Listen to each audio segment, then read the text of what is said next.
Guys, gals, and fellow gender nonconforming pals.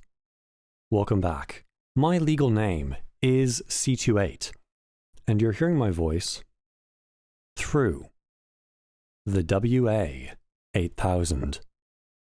A quite beautiful microphone, if I do say so myself. This thing is quite the treat.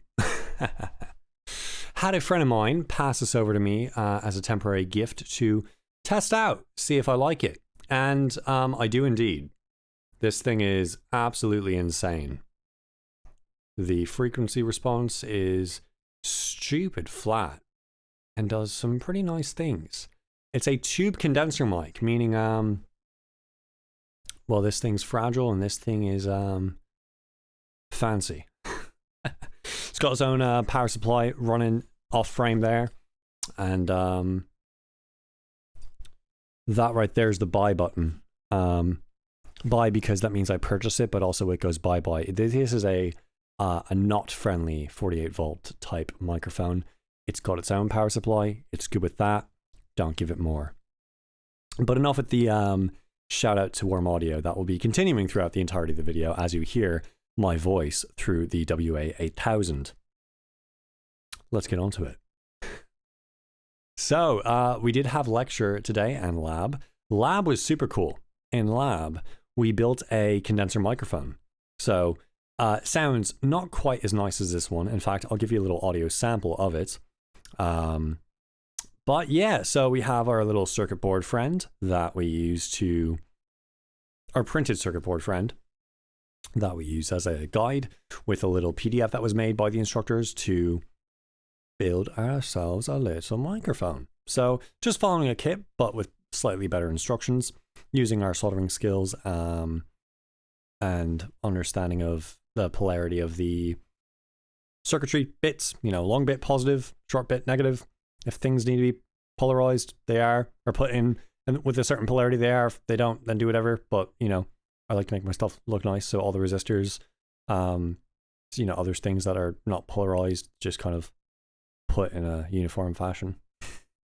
Anyway, let's stop, what's the term?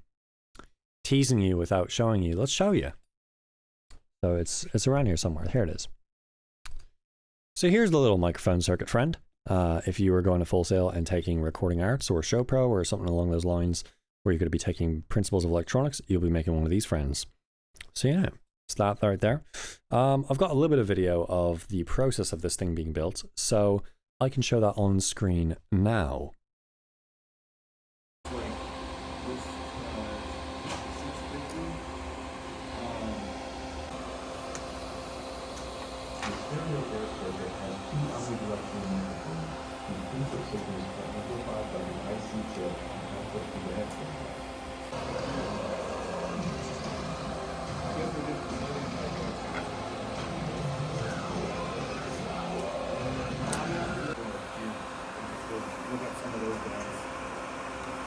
Guys, this is one shore with a hub sulfur, like could be sulfur and slaughter to prevail.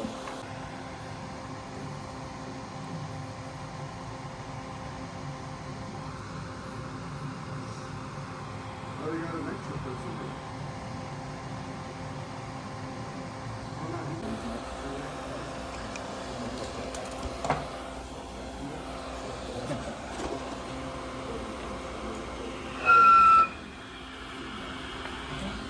Hello, test 1, 2.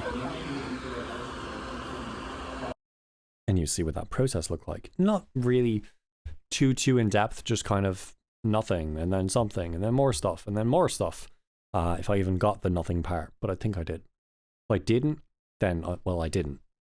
And then you heard a little audio test there, but yeah, sure, that's just through the iPhone microphone, not a audio interface. So you're hearing that with these plugged into that, and then the iPhone in between these instead of my head.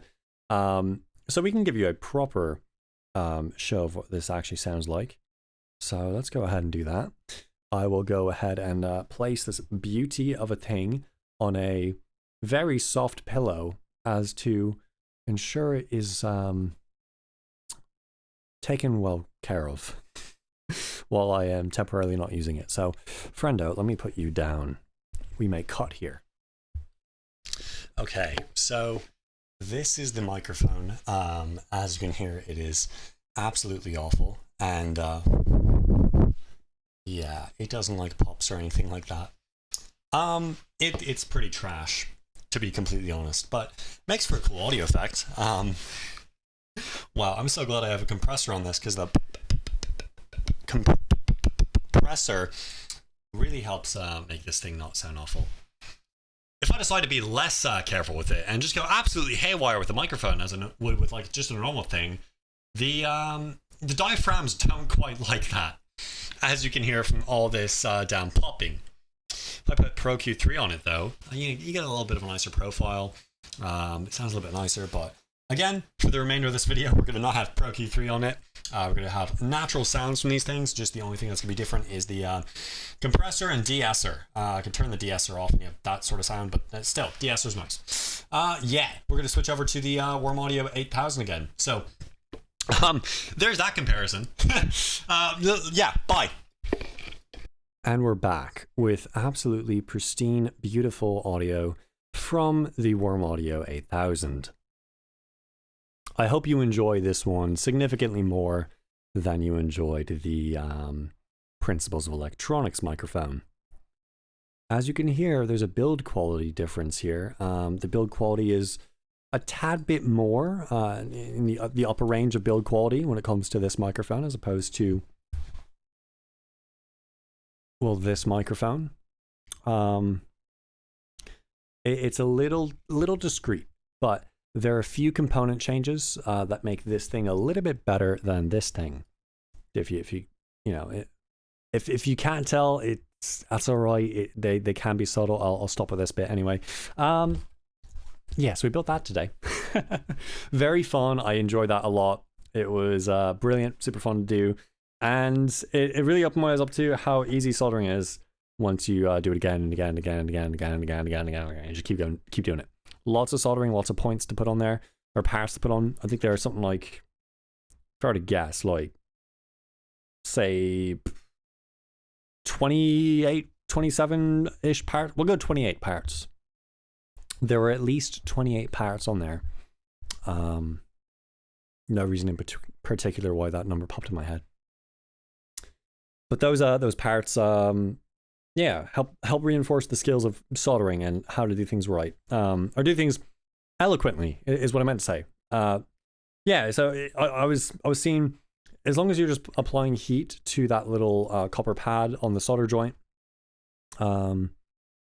it really just like it builds itself. It builds its own sort of pile around it. All you need to do is keep applying a little bit of solder, and you just kind of apply heat, and the thing fills itself up. It's super easy. So I enjoyed that. I'm going to buy a bunch of different circuits now. I've got a desk off screen here, which you may have seen glimpses of in videos where I didn't do such a great job of, what would you say, of cropping and showing you just this area. Right now it's got a computer, some stuff on it, and I don't use that computer at all. I just don't use it. I got a mate who passed me a computer a while ago so I could play Borderlands 3, and I did it. It was great. I played some VR with the computer, but I don't really use it much. So I'm going to replace that station with a circuitry stuff. So it's going to be my soldering station. So I'll have my audio station here and my circuitry station over there. And yeah, C28 Electronics, not a joke, like legit. I'll probably start doing electronic stuff, maybe sell stuff. We'll see what happens. But I definitely want to start shooting videos with more electronics. It's just such an easy world to get into. Just learn the basics of safety and then the advanced parts of safety, and then you're good. It's super simple. It's not that much of a chore, really. And it's such a fun little thing to, like, a fun skill to be able to just know how works. Yeah. That was a very expensive word to get rid of. I hope you enjoyed that. They're like, if this thing was rented to me and not like I didn't have like a super awesome friend who's like, hey mate, try this out, see if you like it, and I was renting this, that would have been a very expensive word to censor out. So just hope you YouTube enjoy the ad friendly content. In lecture, we went into some more audio electricity stuff. So, okay. Oh, I have Pro C2 just vibing here. Hi, Pro C2. Hopefully you weren't too distracting. Let's see what I have in my notes. Turn this aside. Again, do not cheat Full Sail out of their money, because I'm not just going to give you all the answers and stuff. And we have this friendly PDF. Yeah. That's right. I just need to refresh myself on what we were doing. And it's basically maintenance and understanding troubleshooting. So troubleshooting, I think, was the main topic of lecture today. I think that's a good way to describe it. The name of the lesson is audio tech, but I think troubleshooting is a better name for the lecture that we had. So we had a lab instructor and lecture instructor Keith walk us through troubleshooting. Had a bunch of funny stories about troubleshooting things that have happened. Let me pass you on this $80, $25,000 bit of advice. I paid $25,000 for it because, school. Keith paid about 80 as a repair person. But here it is. Sometimes, if an audio circuit's not working, this isn't saying like this is your go-to, but just like give it a shot. Take a look. Your solder joints could be cracked from just years of use, and just like, as long as you just, if you're able to just remelt those solder joints and let them re-solidify, that could be the thing that just fixes your problem. So worth a shot. If you got a soldering iron, worth a shot to just melt your solder joints and let them re-solidify around. Like, makes sense. It's a solid. It can crack, and if it doesn't have contact, well, you don't have electricity. You don't have electricity flowing through that area, do you? Yeah. Went into how two types of different distortion happen, so I won't go too into detail because I need to study them myself, fully understand. But harmonic distortion from a circuitry, which is something that a transformer would cause. And harmonic distortion is actually an effect that one would add in the mastering process of a song's birthing period, or raising, like polishing the song, mastering. I do that with my songs. So Who Makes That Fire actually showed me a few techniques for doing that. Intentional distortion, saturation. It's harmonic distortion. So you're not just clipping it. And in fact, you technically aren't clipping it. But what you're doing is you're amplifying certain frequencies within the harmonic series. So you get a very pleasant sound to the ears. You're not getting like sine waves that just go E and they're all whatnot. What you're really getting is just a boost in frequencies that are sympathetic with whatever is currently playing. And that can sound really nice to the ear. Think of like playing the note C versus like a C major dominant 7 chord. Whoa, that's really cool. Same sort of deal. The other type of distortion you have is intermodular distortion, which is just the straight like, oh, that sounds bad. That's what was that caused by? I don't have notes on that, but it's caused by this. Yeah. That is what it is indeed caused by. So intermodular distortion is less preferred just because it doesn't inherently sound nice to the ear. But if you're trying to do it and you know what you're doing and you like how it sounds, then you're right. It does sound nice. It's all about what are you trying to do. That was the main thing that was brought up in this lecture again and again, is there isn't an answer for should I do this? The answer is, do you want it to do this? If you want it to do this, then do this. If you don't want to do this, don't bloody do this. What is this? It could be anything. So anything can be an undesired effect or a desired effect. In fact, that's the definition of shorting in electronics. Shorting is electricity flowing where you don't want it. Not flowing somewhere else, just somewhere where you don't want it. Say, like technically by definition, if you suddenly decided you didn't want the current path of a breadboard circuit going one place, that's a short by definition because you don't want it. Now, it's more so unintentional circuitry connections, but same sort of deal. It's like, do you want it? That's the thing. And you should know what you want when you're doing any sort of maintenance or upgrades, especially upgrades. Because one of the things that Keith mentioned was, it's common to hear people say, hey, get rid of these resistors and change them out for this. You'll make your mic sound nicer. Know why that makes the mic sound nicer and what it's doing to the mic, and then think if you want that. What if all that's doing is it's attenuating the mid frequencies? And what if that's like a trouble area for you, where those are too low? Well, guess what? You just ruined your bloody mic, and now you don't like it even more. So know what you're doing before you do it, but then if you like it, do it. Have fun. But also keep more warranties in mind. Warranties are certainly something of importance. If you have a warranty, use it. Companies kind of plan for you to not use it, which is why they're able to put them out. And, you know, maybe charge you a little extra saying, hey, look, we got a warranty here for you. Or include it. Basically use your warranty. One thing I'll say, very important. If you've ever purchased a line of wires or cables called Livewire from somewhere like Guitar Center, they come with a lifetime warranty. Meaning, bring it back. If you got your receipt, you got the thing, bring it back. Say, hey, like, I accidentally cut it in half with scissors, and they'll just replace it for you, fix it for you. It has a lifetime warranty forever. But they kind of count on you not using it. So if you got it, the receipt, the thing is broken, bring it in a Guitar Center, any Guitar Center, and they'll fix it for you or replace it for you. I forget how it works, but you get one that works as opposed to one that doesn't, or one that's damaged, and the one that's not is what you will receive. Yes, that's about it. I don't think I've many other notes for you, other than just technicalities for the test and super theory knowledge. I like to just go on like main things that stood out in lecture.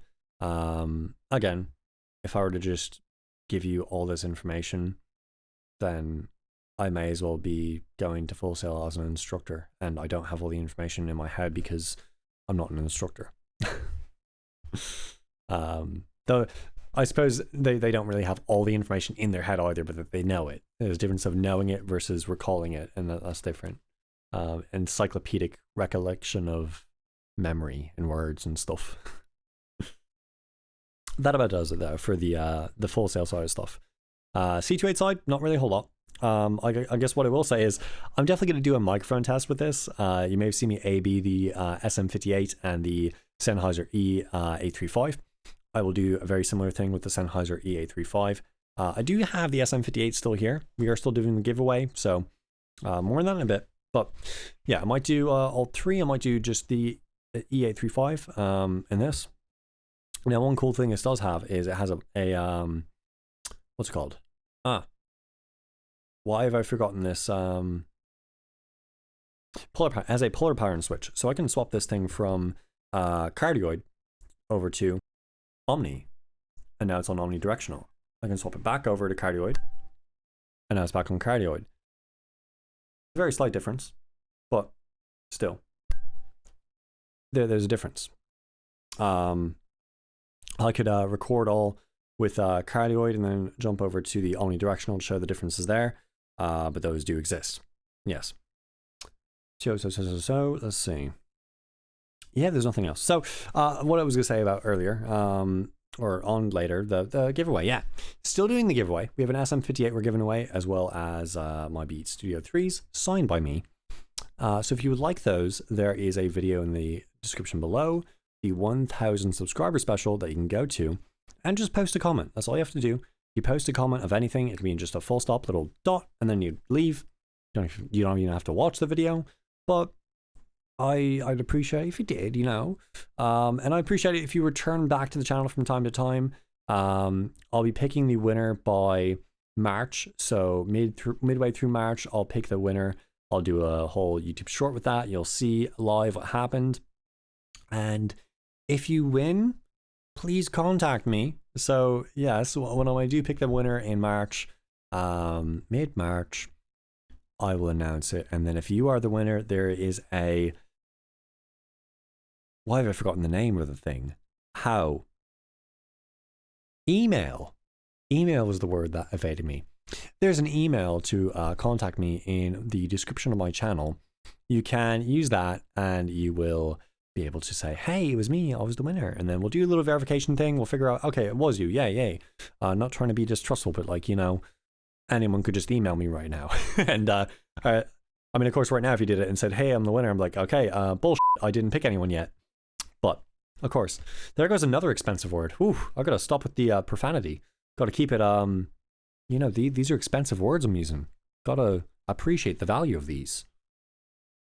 Yeah, that's all I got. So if you enjoyed today's content, you can, of course, subscribe. And YouTube will happily give you more content like this from myself and other creators. And if you super enjoyed it, you can join. Joining gives you the rank of control voltage, just like the control voltages of this synthesizer that control everything that happens. You get to control some of the stuff that happens in the C28 music channel with a little bit more directness.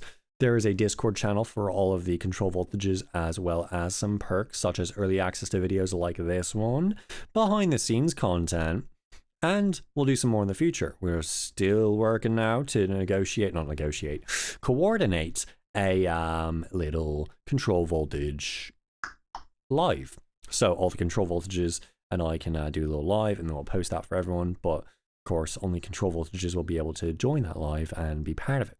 So fun little perks just to say thank you for being a control voltage. It helps the channel tremendously. So yeah, for less than a vending machine launch per month, I'd appreciate it.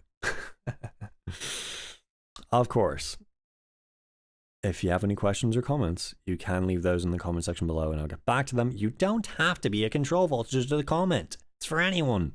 And if your comment's really interesting or reveal some cool detail about the channel, I'll post the comment in the space and I'll answer it in a video. I'll also answer it in the comment section, so you don't have to wait for that, especially if you're not a control voltage. Yes. So I hope you all take care of yourselves. Truly I do. God be with you. And goodbye, YouTube. Being careful with this mic. Oh no, how do I put you down now? Oh, my hand is covering the... Oh wait, I can just cut off the footage. Ha! Get wrecked, footage. You are just being, you're gone. There's no footage left because I cropped it. But of course the footage is still recording. I should do more bloopers like this and behind the scenes stuff. I suppose, interesting. I'll just do no music so you can hear the pristine audio while I figure out how to stop the, there we go, switch to Logic. And goodbye.